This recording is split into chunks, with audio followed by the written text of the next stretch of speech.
Hey, how you doing today? I am coming to you live from my studio once again today, and I wanted to just update you on what's been going on around here since the new year. This has been such a busy time of year for me. We've had such a wonderful holiday, and then I was able to go visit my parents in Texas last week, and it's just been such a family time and a wonderful time to kind of regroup and think towards the future. And so I have my planning calendar here in front of me, and I just wanted to share with you today some of the things that we have got going on our planning calendar. And while I'm looking at my business calendar and planning for the year, I'm also trying to figure out how am I going to get all of my personal pet projects done? What do I want to work on this year, and what are my goals for this year? So I bet that in January every year, you're probably at the same point. You're thinking about the new year, and for some reason, this 2020 has really captured our attention. Being the start of a new period, the next 10 years, we're looking forward to what are we going to get accomplished? What can we get done? What can we learn? How can we better ourselves? How can we stay better fit? How can we stay healthier? So all of these things are things that we all tend to have, rolling around our minds in January. So I've been spending a lot of time, while I've had some time off with my family and some time on airplanes, I've been spending some time on my 2020 plan, and I bet you have too. Well, I decided that one of the first goals for 2020, as you know, was to launch my new gradations course.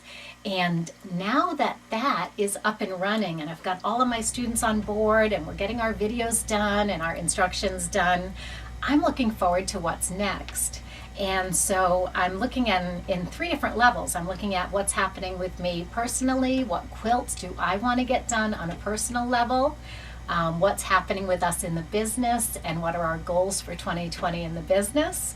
And I'm also looking at fitness and health and my wellness goals, and how I want to incorporate more fitness, more wellness, more health in my 2020 plan.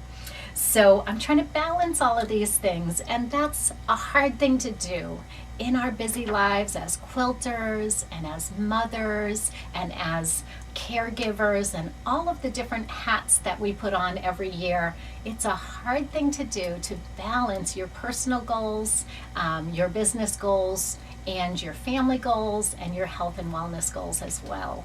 So I want to come back to just my goals and my personal goals and my business goals for what quilts I want to get done. There are so many projects out there I would like to do. It's really kind of hard to narrow it down and be realistic about the types of quilts I'm going to be able to get done in the course of a year. Hey Mary, nice to see that you're watching today. The camera's a little far from me. I don't have my glasses on, so it's a little hard for me to see who's watching. But just know that I will talk to all of you in the comments afterwards. So if you're watching live now, or if you're going to come and watch it on pre-recorded, I will get in there and follow the comments for the next couple of days. So if you have comments, if this is resonating with you, if planning is something that's been on your mind lately, send me a comment. Let me know what your personal goals are for your quilting. Maybe what your business goals are. What would you like to do in your professional job? And do you have any health and wellness goals that might be in opposition to your quilting goals? When I think about the health and wellness aspect of my life, I almost think it's like a trade-off. I can either exercise or I can quilt. And I'm trying to reframe that attitude and realize that if I use my time well, I can do both. And I can do both every day. So this is how I've been trying to set up my days. first thing in the morning, I'm trying to get up early and get some yoga in. Very first thing, before I shower, before I put makeup on, before I do anything, I'm trying to get my yoga in. And all of the general ideas about, eating healthier, drinking more water, all of those things, those are little steps every day, so they don't have to take a whole lot of time. But that yoga goal, getting that in 4 or 5 days a week, that was always a challenge for me. Because first thing in the morning, I like to be in my sewing room and I like to get some sewing done right away. But we have to compromise and we have to balance our life and fit in all of our goals. So not only our quilting goals, but we're not going to be good to anybody unless we take care of ourselves. So those health and wellness goals have to come first, even before my quilting goals. So I'm trying to put that first, get up every morning, get my yoga done, and then I can get into my studio. And if I get up early enough, see, my husband and I have coffee every morning at 9 o'clock. So if I get up at 6:30 or I get up at even 5:30 or 6, I have time to get that yoga in and get into my sewing room. So then I can tackle some of those personal quilting goals. So the first quilting goal that I set for myself for this year is that I love Christmas, and I know Christmas is over, and why am I still thinking about Christmas? I've got this beautiful Christmas quilt here behind me. Well, the reason why I like to start thinking about Christmas now is because then I am ahead of the game and I'm getting things done in preparation for December next year, while we still have time, while I'm not rushing, while I'm not cramming to get everything in. One of my favorite things to do is to decorate for Christmas. So this little quilt goes behind my Christmas village. Now I'm not going to be able to show you the whole thing, but I'll try to spread it out here so you can see that this beautiful quilt, which was a group quilt in my quilting guild, this group quilt was done, and I hang this behind my Christmas village when I'm decorating for the holidays. So decorating for the holidays is so much fun for me. I just love the fact that for 1 month or even a month and a half out of the year, I am kind of transported into a different mind frame, a different mindset where I'm really focusing on family and I'm focusing on gathering together and all of the things that make that so special.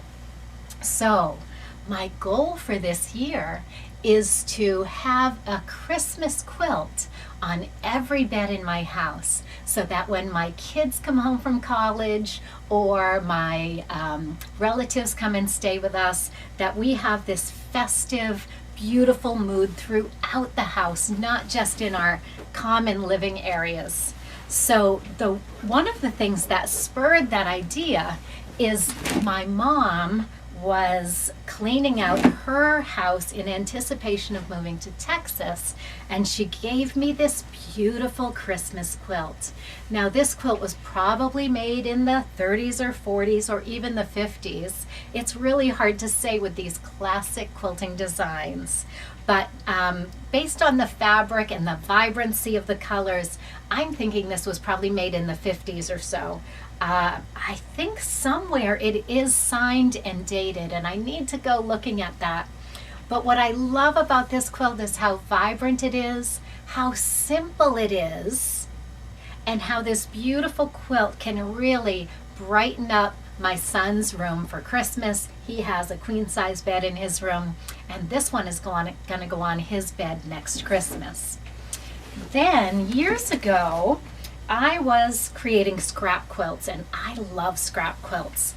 Scrap quilts are one of my favorite types of quilts to make because I love collecting, I love using what I have, and I love getting donations from friends to make my scrap quilts because then it incorporates my friends into the process. And when I look at some of these fabrics, I have memories of these fabrics.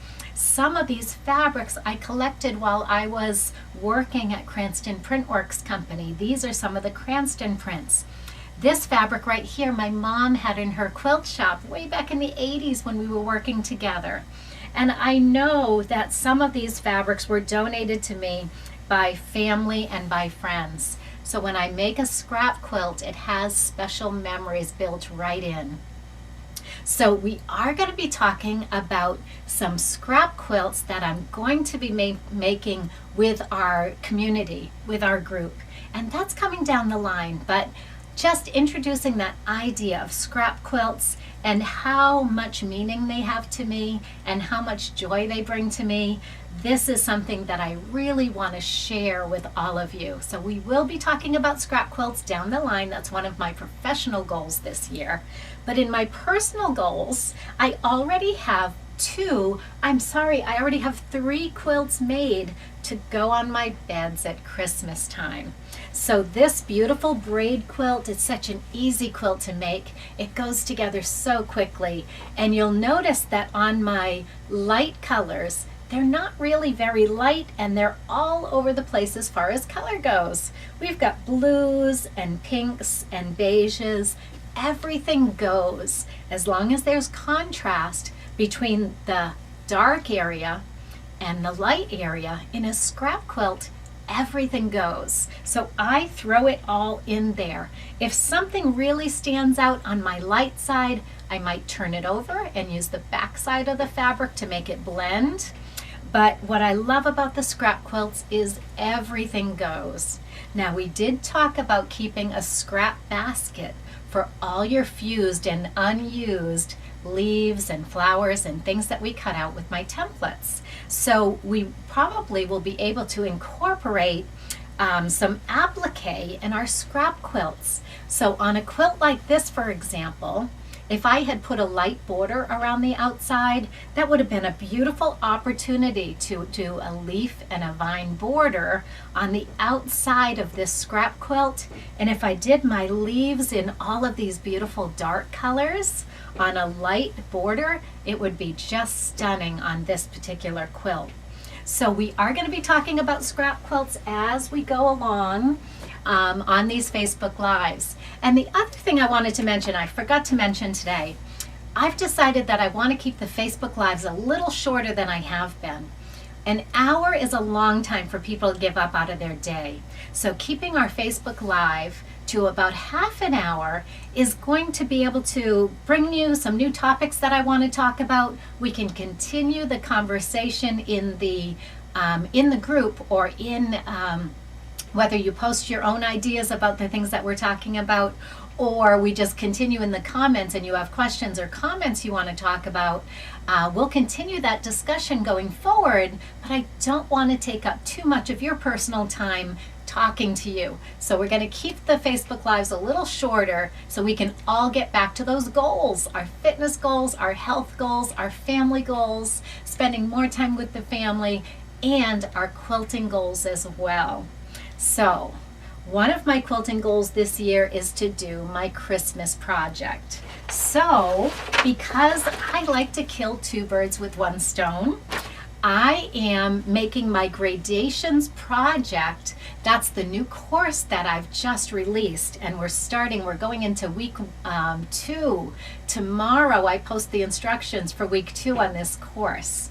So I'm doing my gradations project in Christmas colors. This is going to be all red rings, all different colors of red. Then we're going to have a red flower in the middle with some with some green lemon-shaped leaves. So I am really excited that this project is going to add to my Christmas quilts that I'm making for the beds in my house. So if you missed the gradations project and you didn't sign up for that, that's okay. You can sign up anytime, or you can wait until we rerun it again.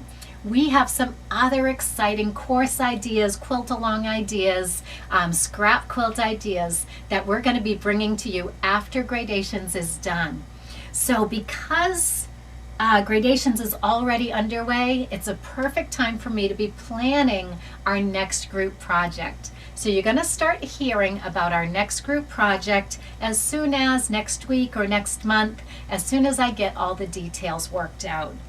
But While we're on the topic of the gradations fabric, I want to talk a little bit more about the pre-washing.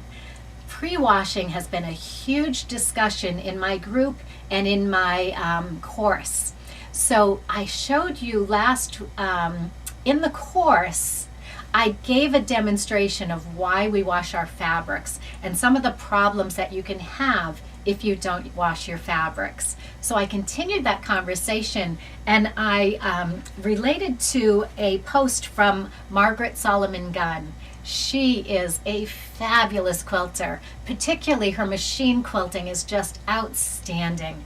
And she posted on her blog information about what happens when a fabric bleeds and how you can prevent that bleeding, or how you can fix something if it does bleed.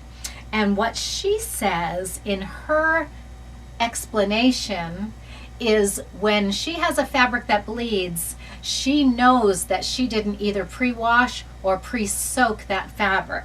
So I was thinking about that, pre-washing versus pre-soaking your fabric.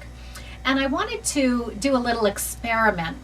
So upstairs, I have some red fabrics that have been soaking.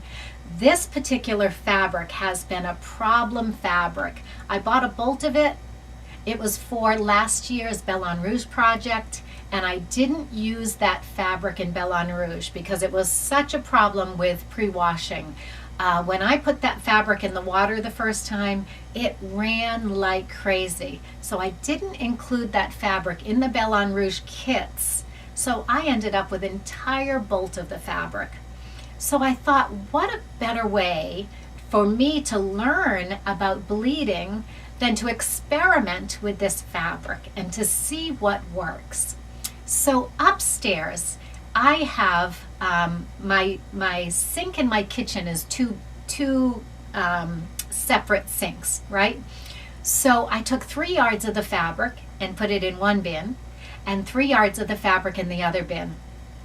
Now, what Margaret Solomon Gunn recommends is that if you have a fabric that is bleeding once your quilt is already made, the solution to that is soaking that whole quilt with water and Dawn dishwashing detergent. So I want you to go over, and I linked to it in this Facebook group. So you'll see a post with her beautiful quilt, and it's the zebra fabric that ran in that quilt, and she shows how she corrected the problem by soaking the quilt with Dawn dishwashing detergent. So I thought, if she can fix a problem with Dawn, maybe I can prevent a problem with Dawn. So I wanted to do that little experiment. You know, I was a chemistry major. I love dyes and I love colors and I love to understand what's going on. So upstairs in my kitchen sink, I'm doing a little chemistry experiment. I'm washing that problem fabric that I know bleeds like crazy in Dawn dishwashing detergent. In the second bin, I put a cup of white vinegar. Now, I've always thought that white vinegar in your wash water was kind of old wives' tale, that it probably doesn't work. And there's some reasons in my mind going on just saying why I think that's not going to work. But I've heard it so many times that I wanted to prove the point and either prove it or disprove that you can use vinegar in your wash water to prevent or to stop the bleeding. So I'm doing that experiment upstairs, and I can probably walk you upstairs and see what's going on, but I'll also be videotaping that to put on YouTube later on. So I'm videotaping this talk as well, so that we're going to be experimenting with using YouTube instead of Facebook Live, because I've had some connection problems with Facebook Live recently. So I did a survey, and all of my customers, just about every person, said YouTube is actually better for them than the Facebook Live. So this week I'm doing both. I'm going to do the Facebook Live, but I'm going to post the same video to YouTube, and we'll see how that works out. So I've got my video camera here to duplicate what I'm doing right now and keep it forever on YouTube as well. So you'll have access to all of these different talks and the results of these experiments that I'm doing. So that's what I wanted to talk about today, was my red fabrics, because when I'm making these beautiful Christmas quilts, it's so often that I use red fabrics in these quilts, and I'm really concerned about how they're going to hold up and how they're going to wash, and I want to make sure that you don't run into problems along the way as well if you're making these beautiful quilts in red also. Now, one of the things that I did in my gradations course is I taught them how to buttonhole stitch around the applique. Now that video is going up tomorrow. And in that video, I need to do a little segment on how to end your threads. So I'm going to do that for you right now. And I'm going to show you a product that I use when I'm ending my threads. So let's grab that. I have it over here somewhere. I have a package of Fons and Porter needles. These are self-threading needles. This is my favorite brand. However, I bought about 5 different brands recently, so I could test out all of these different needles. And I know that this one in my needle case, this is my magnetic needle case that I keep handy. I know that this one is a Fons and Porter needle. It's got the gold eye, so it came from a package just like this. And I want to show you how we're going to end those threads on our applique. So I'm going to come up a little closer to the camera, which is my phone right here, and I have all of these thread ends, and normally I have 4 pieces of thread because I've got the beginning and the ending thread, and I've got the bobbin threads coming up as well. So I'm going to put my needle down exactly where that thread came up, and there might be differences in where that thread came up depending on which thread I'm talking about, because when you have your top thread and your bottom thread, they can come up in 2 different places. So I'm going to take that top thread right here and I'm going to pop it right down into that needle. So again, don't have my glasses on, but you can see that I've just popped that thread down into my needle and I'm gonna pull it through. Now some brands of these needles will actually break your thread because the little slot right here, let's put the white behind it, that little slot that goes down into the needle can be kind of tight. So what we have found is that if your thread, let me get a pin here, if your needle tends to break your thread, one thing that you can do is you can pull a pin right down into that slot. What you're doing is you're just smoothing out the metal on that needle where it has that little slot, because it can have a burr on it, and that burr will cause your threads to break when you pull it down through the needle. Now, I wish I had taken this needle straight out of the package to make sure it was Fons and Porter, because the Fons and Porter are the only needles that I've found that don't break your thread. Now, there are times when I'm going to pop all 3 of my threads into that needle eye. I'm taking all 3 of my threads this time and putting it down through my needle eye, and pulling that to the back of my fabric. Now I'm going to take that needle and I'm going to slide it through the last few stitches on my buttonhole stitch applique. When it goes through the back of those stitches, it's going to anchor your threads so that none of your thread is going to show through that white fabric. I'm going to trim it off close so my threads are anchored, and I don't know if you can see that, but if you have white threads behind your white fabric, they're going to show.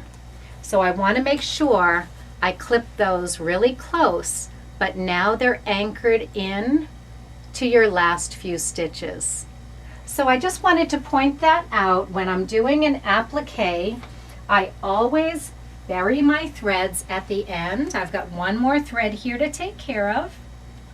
I'm just going to pop it through these self-threading needles. Again, the Fons and Porter we have found to be the best quality so that your threads do not break when you pull them through that little slot. And other brands we've been having trouble with. So I recently went and bought about 6 different brands of the self-threading needles. And in a future segment, I'm going to be testing all those different brands, and we're going to see which ones work the best. So far, just from our personal experience, we've found the Fons and Porter to be the best. Now there's another brand out there. They're the cinch needles. And the cinch needles have that little S-shaped groove. And when you put your cinch needle through the back of these threads, it's very easy for your buttonhole stitch to get caught on those cinch needles. So those are not our favorite needles. So I've just discovered that recently, and I had been selling the cinch needles to my applicators. They loved them because they were so easy to thread. But when we used them here in our studio, we found they were getting caught on our buttonhole threads. So the way that we use the needles, the cinch needles are not the best ones. We really prefer the Fons and Porter needles. So I have a couple more threads to bury here, and then once I do that, my first of my 9 rings for my gradations project is going to be finished. Now I called this project Gradations because a lot of people are using the gradation fabric to make that quilt really graphic, to make it the colors flow so beautifully. It's almost as though you're making a really complicated quilt, but it's really not. It's a very, very simple quilt. But by using your fabrics to their best advantage, it looks more complicated. Well, this quilt is not going to. It's going to be a simple quilt with all red fabrics. And I mentioned to you that I love scrap quilts. Well, when I use all of these different red fabrics, this is going to end up being a scrap quilt. And I need 36 different blocks to make this a queen size quilt. Here's number 1. So you're going to be able to watch along with me as I complete all of the blocks for this quilt. What I've decided to do, I'm going to do 9 this year with my gradations course. Next year when I run the course, I'm going to do 9 more. This is going to be a 4-year project. I'm going to do 9 blocks every January probably for the next 4 years, and then I'm going to get this Christmas quilt together. Talk about a long-range plan. Well, I like doing long-range planning. I don't have to have something done immediately. Instant gratification is not my thing. I like to work out a plan and execute that plan, and that's what gives me the satisfaction of sticking to the plan, getting it done in the time frame that I set out to do it. So this quilt is actually going to be a 4-year quilt, and I don't mind that. Now I know you don't want to do that, but this is because this is a business project as well as a personal project. So one other personal project that I need to get done this year, I'm going to share that with you, and then I did promise that I would keep it to about half an hour. But I want to share one more personal project that I need to get done this year. I'm so excited that my daughter is going to be graduating from university this year.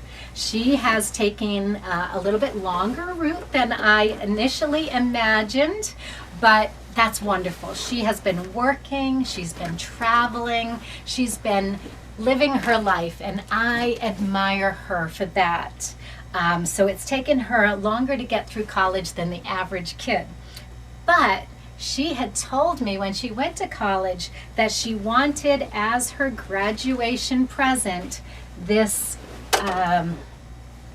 what is this called? Mint chocolate quilt. Lauren loves green, and mint chocolate was always one of her favorite quilts that I've ever made. So I'm going to be making mint chocolate again. This will be the 3rd time I've made mint chocolate, and I have started collecting fabrics for the scrap quilt background, because this goes from beige to dark brown. So it's beige in the center, dark brown as you go to the edges, and everything in between. So I've been collecting fabric over the past couple of months. All of the greens are scrappy as well. So there's a wide variety of greens and a wide variety of beige to brown fabrics in this quilt. So this is another personal goal for this year.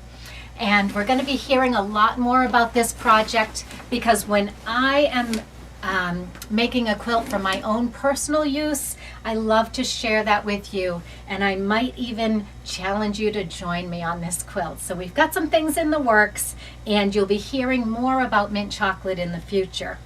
So you can see that in order to make mint chocolate, I've been collecting.